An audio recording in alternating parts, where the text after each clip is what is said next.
کہ ما اصاب من مصیبت الا باذن اللہ، جو تم پہ مصیبت آتی ہے مگر نہیں اللہ کے حکم سے۔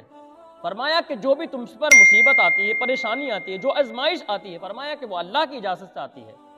اس کی اجازت کے بغیر روح زمین کا ایک پتا اپنی جگہ سے حرکت نہیں کر سکتا۔ یہ ہمارا ایمان اور اعتماد ہے، بلکہ ہمارا ایمان ہے یہ، اور ہمارے ایمان ہی ہمیں اتنا مضبوط رکھ رہا ہے۔ ثبت اللہ الذین آمنوا بالقول الثابت فی الحیات الدنیا وفی الآخرہ۔ اللہ اس بات یعنی پکی بات کلمہ طیبہ کی طرف اشارہ ہے کہ اس کے ذریعے اللہ مومنوں کو دنیا اور آخرت کی زندگی میں مضبوط رکھتا ہے۔ تو ہمیں جو موت آتی یہ بھی اللہ کی اجازت کے بغیر نہیں آتی۔ اللہ کی اجازت کے بغیر موت نہیں آتی، اللہ کے حکم کے بغیر موت آ ہی نہیں سکتی۔ لوگ کہتے ہیں کہ فلاں جگہ پر اس کو موت آئی، اس کو گھر موت آ جاتی، لیکن کہا نہیں، اللہ نے جہاں کی لکھ دی ہے وہاں پر اس کو موت آنی ہے۔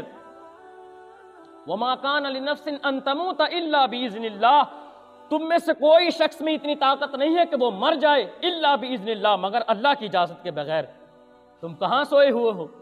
تم قرآن کھولتے ہی نہیں۔ اللہ کہتا ہے کوئی نہیں مر سکتا، کسی میں اتنی طاقت نہیں ہے کہ وہ مر جائے، اور کسی میں اتنی جرت نہیں ہے وہ کسی کو موت دے سکے مگر الا بِإِذْنِ اللَّهِ، اللہ کی اجازت کے بغیر۔ تو جب ہم نے اللہ پر اعتماد کر دیا تو ظالم حکمران بڑے بڑے ہمارا کیا بگاڑ سکتے ہیں؟ کوئی ہمارا کچھ نہیں بگاڑ سکتا۔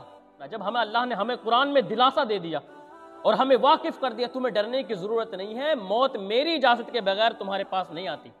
ربما یود الذین کفروا لو کانوا مسلمین، اور کافر یہ تمنا کریں گے کاش کہ ہم مسلمان ہوتے دنیا کے اندر۔ سب سے بڑی ہماری نعمت یہ ہے کہ اللہ نے ہمیں ایمان کی دولت سے نوازا ہے، اور فرمایا کہ جب تم نیک اعمال کرو گے تمہیں اس کی جزا دی جائے گی۔ کل نفس ذائقۃ الموت، فرمایا کہ ہر نفس کے لیے موت کا ذائقہ ہے، جس کے اندر اللہ نے جان ڈالی اس کو موت آنی ہے۔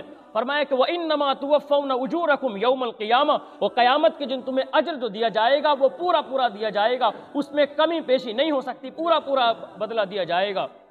فرمایا فَمَنْ زُحْزِحَ عَنِ النَّارِ وَأُدْخِلَ الْجَنَّةَ فَقَدْ فَازَ، اور پھر بھڑکتی ہوئی آگ سے جس کو بچا لیا گیا، جس کو بھڑکتی ہوئی آگ سے بچا لیا گیا، فَقَدْ فَازَ، اور اس کو جنت میں داخل کر دیا گیا، وہی شخص کامیاب ہے۔